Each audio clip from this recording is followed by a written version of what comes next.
Amar o próximo, parte 2. Primeiro a gente tem que falar da multiplicidade de sentidos da palavra amar. Amar tem a ver com dedicação, tem a ver com sentimentos intensos em relação a algo ou alguém.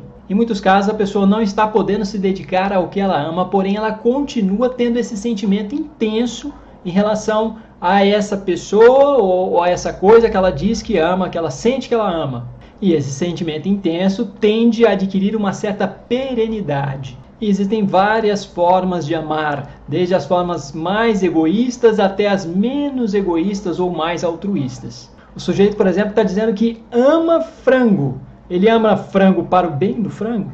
E há muitos contextos em que as pessoas amam as outras muito desse modo, que não é exatamente para o bem daquele que se ama, mas é um amor no sentido que tem um sentimento intenso em relação a essa pessoa para a qual ela está dirigindo o seu afeto de alguma maneira, aí a sua capacidade de se dedicar a isso. Esse amor de posse é o que os gregos chamavam de amor erótico, eros. Um amor que tende a devorar seu objeto, a tomá-lo para si em posse. Um amor mais animal, mais louco, mais egoísta, mais próximo da paixão. Tanto que alguns autores até dizem, não existe eros feliz. Se o amor for 100% erótico, não será feliz, no final das contas.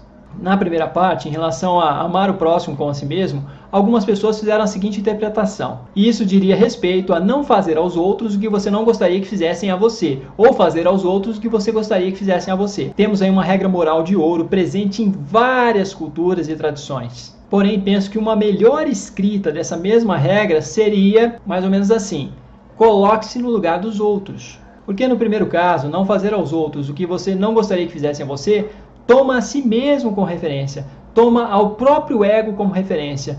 E isso, eu acho que em termos morais, é um pouco mais pobre do que tentar se colocar no lugar dos outros. Eu acho que a empatia é moralmente mais significativa, mais rica. Fazer ao outro o que você gostaria que fizesse a você tem um caráter mais egoístico, mais autocentrado. Vou dar um exemplo. O sujeito está caminhando, passa em frente a um lago e nesse lago ele vê que tem alguns seres debaixo desse lago se debatendo. Veja bem, isso é só uma anedota. E no ímpeto de ajudar, o que esse sujeito faz? Ele vê que o outro está lá se debatendo debaixo d'água e ele vai fazer ao outro o que ele gostaria que fizessem a ele mesmo. Ele tira esses sujeitos da água. Tirando esses sujeitos da água, eles morrem, porque eram diferentes, eram peixes. O que se aplica a você não se aplica necessariamente aos outros. Conceber dessa maneira é moralmente falho, insuficiente. Porém, o esforço para se colocar no lugar do outro de forma genuína, significativa, o esforço para a empatia é moralmente mais significativo. E o intento da empatia é um intento de compreensão, pois não basta dizer ou pensar se eu fosse você, porque não é. Em relação à anedota dos peixes que eu acabei de narrar, tem aí Raul Seixas e Freud.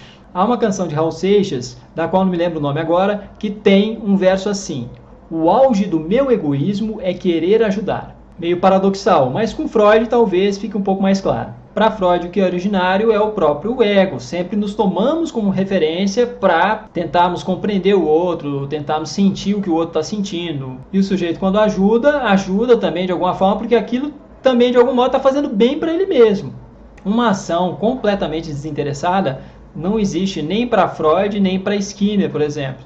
Eu me lembro, inclusive, de Freud falando de como ele escolheu ser psiquiatra, ser médico, de que a escolha dele não estava relacionada a querer primariamente ajudar as pessoas.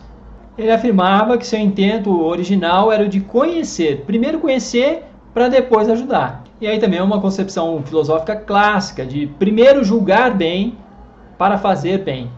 Para poder fazer o bem, você tem que primeiro ter um bom julgamento, conhecer bem. Isso, porém, não serve de justificativa para a gente se entregar ao egoísmo e à barbárie. Não. Na verdade, retomando aquela anedota, eu acho que serve um pouco como um alerta de que um altruísmo desesperado pode, em alguns casos, ser pior do que um egoísmo esclarecido. Na verdade, é mais um golpe em nosso narcisismo do que estímulo para o egoísmo. O risco de tentar fazer ao outro o que você gostaria que fizessem a você É o paternalismo, é oferecer ou fornecer ao outro algumas coisas que talvez ele nem esteja demandando, as quais, inclusive, em alguns contextos, podem até prejudicá-lo. Eu estou fazendo isso para o seu bem, porque o que eu quero é somente o seu bem, quando na verdade é somente para si mesmo. Eis aí um altruísmo, entre aspas, bem egoísta e muito desrespeitoso também. Bom, é isso, meus amigos. Na sequência dessa temática, o próximo vídeo será sobre a tolerância. Até mais!